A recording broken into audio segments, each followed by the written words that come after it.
What Mayor Pete Buttigieg says that he'll do next is on the sidelines of his work in South Bend. He called the city his center of gravity. And for the first time, we're hearing how his work here may fit into a larger picture. It looks like I'm not going to be the next chair. Mayor Pete Buttigieg's journey to become the DNC chair ended almost as quickly as it began. Did you know that you were going to drop out of the race?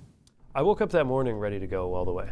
But, we got some more information about where the numbers were headed. And I didn't want to be responsible for prolonging a process that was already likely to go to multiple rounds and take quite a while. So, rather than stay in it just to say that I did, I thought I should say my piece and get out of the way. So that day? It was a game time decision. I'm sorry, but we're also busy. I'm sorry, I'd like to finish my comment. Right or wrong, Mayor Pete Buttigieg rose through the ranks throughout DNC forums, featured in big-name stories, and even posing for pictures with Cher. Yeah, when Cher comes up to you and says, hey, what was that like? Yeah, that's obviously not something you expect when you get into like an internal party process. The 35-year-old has garnered national recognition from party leaders. Since he stepped down in the DNC race, the calls started coming in. You got senators, governors, CEOs calling to ask me to be involved in this or that project. But the first thing on my mind, because I still have my mayor hat on, is, all right, how can I use that to benefit our city in some way? Buttigieg was quick to tout his South Bend initiatives on the national platform, like Smart Streets and 1,000 Homes in 1,000 Days. You certainly had a lot of support from South Bend, from across the country.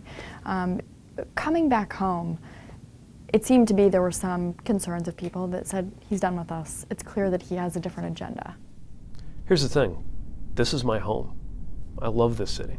I came back to this city because I thought I could make a difference. Even if I have another job someday, this will always be my home.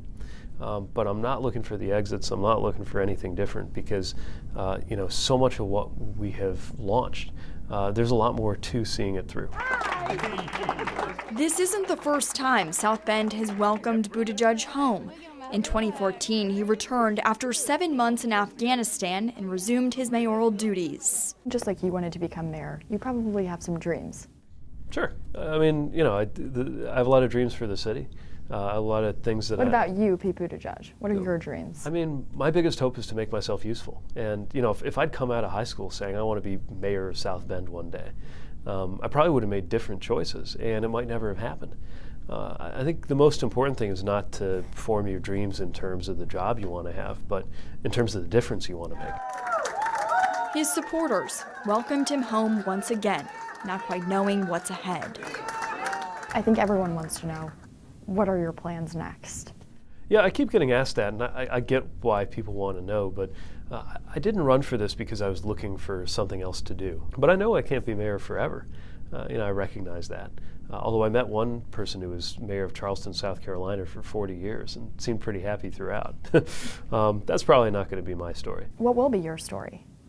Well, my hope is that people will look at things I've been involved with and say we've been able to transform it for the better. Look, if I do nothing else in politics, then be mayor of South Bend.